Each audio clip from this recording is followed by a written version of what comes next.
I tried to pick out a tremendous amount of detail on these buildings without really putting in so much time and labor that it would make it cost prohibitive to purchase. These sets have so many small details that are really just such, they're eye candy, and so you want to pick them out with paint, you want to make them stand out, but at the same time, the incredible number of them really means you have to put some self-imposed restrictions on it, or you'll be painting them for the rest of your life. So each building, I decided to pick out a theme, whether it's trim around some of the skull plates, whether it's picking out some of the braces that, what are these called? I can't remember at the moment.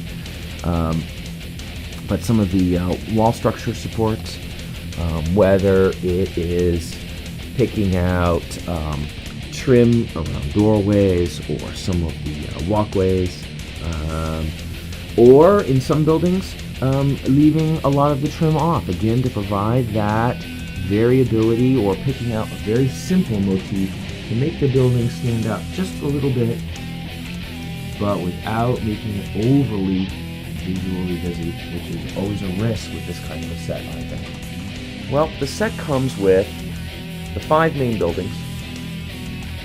Comes with 6 craters. Now these are modeled on the same crater set that I use for my outdoor craters.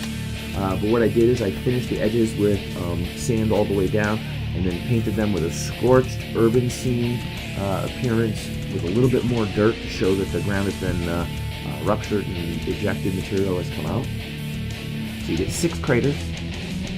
You get 3 razor wire stands. These razor wire stands, I'll show you here against a UNA walker. Razor wire stands are 6 inches long. They feature over almost 40 inches of razor wire curled up and wrapped around. The stands that support the razor wire are building pieces that cut from City Fight building sprues, so that you get that look that matches the buildings, as though troops have gone around and gleaned material from the rubbles to create the stands. Matching colored rubble. You get 3, let's see if I can find them, here we go, 3 barricades constructed from rubble.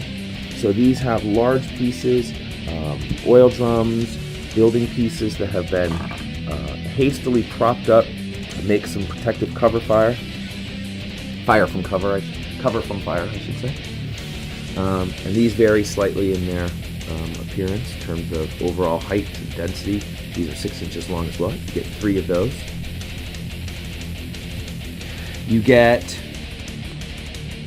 5 major rubble piles. Rubble piles come in 3 sizes.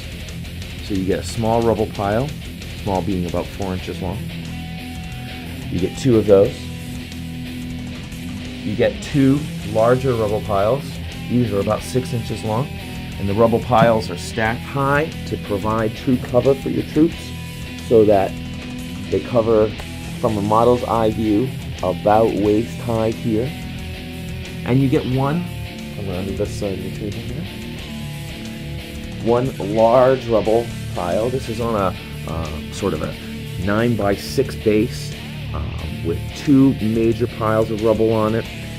Again, with extra details, a couple I-beams, a couple pieces of rusted metal.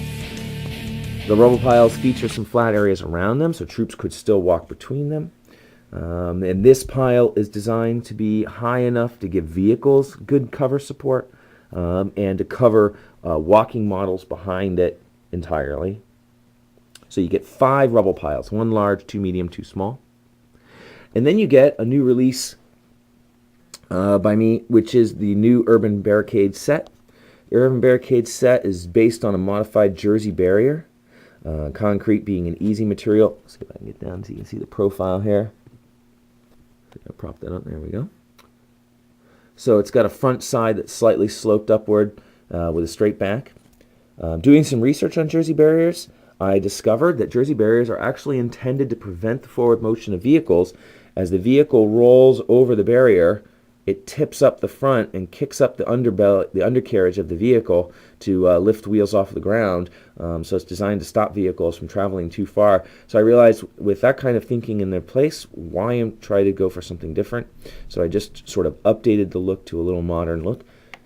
You get 16 pieces, each 2 to 3 inches long, producing a linear barrier of almost 3 feet. The barriers come with angled pieces. The angled pieces have a sort of an outside corner where this would be the inside, as well as an inward angle so that you can produce more complicated shapes. You can produce semicircular rings, etc. And these pieces can be broken up and scattered around the table, or you could make a single linear barrier. The barriers can also be angled, even without those angled pieces, so that you could produce roughly rounded edges here to put a couple troops within, etc.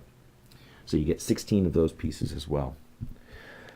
So the goal here was to produce an entire city of diverse terrain that looks thematically tied together, produces a variety of terrain variations in terms of movement hindrances, cover from fire, visual interest, attention to detail, and I'm quite pleased with how it's really come out overall. The last piece that ties this all together is a new felt mat. Now the felt mat, which you'll see again more clearly I think in the video, or I'm sorry, in the still pictures on the site. This is a black felt, my wood here. So this is a black felt that I have then sprayed with a textured paint, and actually it takes quite a bit of paint to cover this. Textured paint really goes quite fast out of the can because of its heavy consistency. But I wanted to give this a nice asphalt look. This is not just an ordinary black felt mat.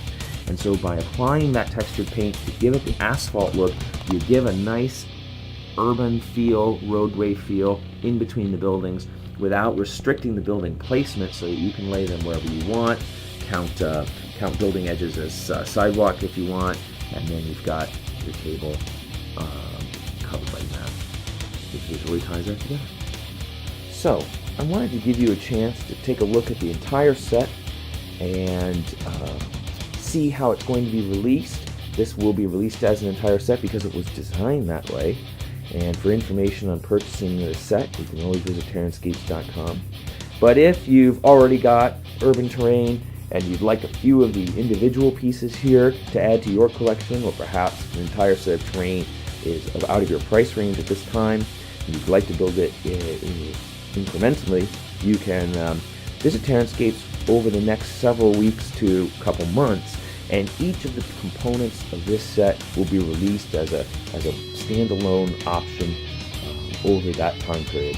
But again, I wanted to really put it out as one large set to begin with, because that is how it was designed. I hope you've enjoyed taking a look at the city ruins. And again, any questions or concerns or comments on how you would like terrain or modifications to this set for your own table, you can always visit TerranScapes.com, and you'll find contact information on how to reach me and to discuss what I can do to help you push your terrain to the edge of reality.